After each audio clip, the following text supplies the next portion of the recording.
learn about another voice and culture of Taiwan with We Love Hakka. 现在就让我们一起加入客家风情，大家来讲客家吧。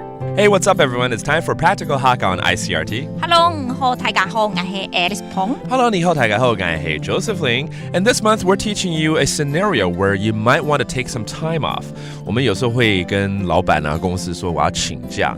那这个请假也不见得是说要去旅游啦，就是需要一天啦或几个小时 right? Just a little bit of time off. How do you say that and how do you reply? 我要请假。我要请假。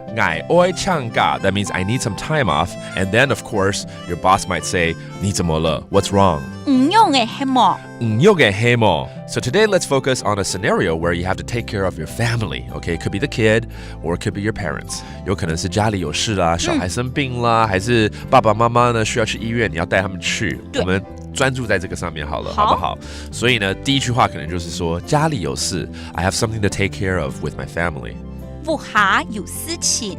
屋下有事情。屋下 that means in the house, okay? 就是家里 or your home, your family. 那海陆腔的家里叫屋下。屋下 all right, that's a different dialect, slightly different for the house, okay, or your home. 好，那可能是如果是爸爸妈妈嘛，对不对？小孩生病了 okay?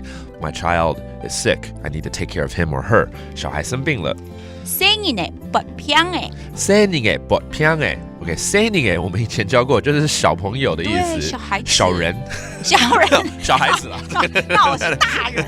生日 is actually the little people, right? But actually means your kids, all right? 就是小孩子，然后不平诶。不平诶。Okay, that means I'm sick or sick, basically. So if the kid is sick, I need to take care of him or her. And sometimes maybe you got to take care of your parents. 我要带爸爸或带妈妈去医院。Okay, I got to take them to the hospital. 那怎么说呢？带阿爸。带阿爸，那就是带我爸爸咯。Okay, that means take my father. 带阿妹。带阿妹，所以带阿 that means bring my 妹 is your mom. And then 爸 is your dad. 对。然后去医院。去医院。去医院。Okay, 所以整句如果是带我爸去医院。带阿爸去医院。带阿妈去医院就是变妈，我就是变我妈妈嘛。对了，你带你爸爸，我带我妈妈。好，我们来蕊一下哈。We're teaching you how to say I need some time off and what's wrong. 我要请假。我要请假。我要请假 and what's wrong? 你怎么了？唔用嘅係麼？唔用嘅係麼 And there you go. Now you know how to take some time off from the company. That does today's practical Hakka. 什麼大家？按字寫張來了。客家風情由客家委員會監製。 We Love Hakka has been brought to you by the Hakka Affairs Council.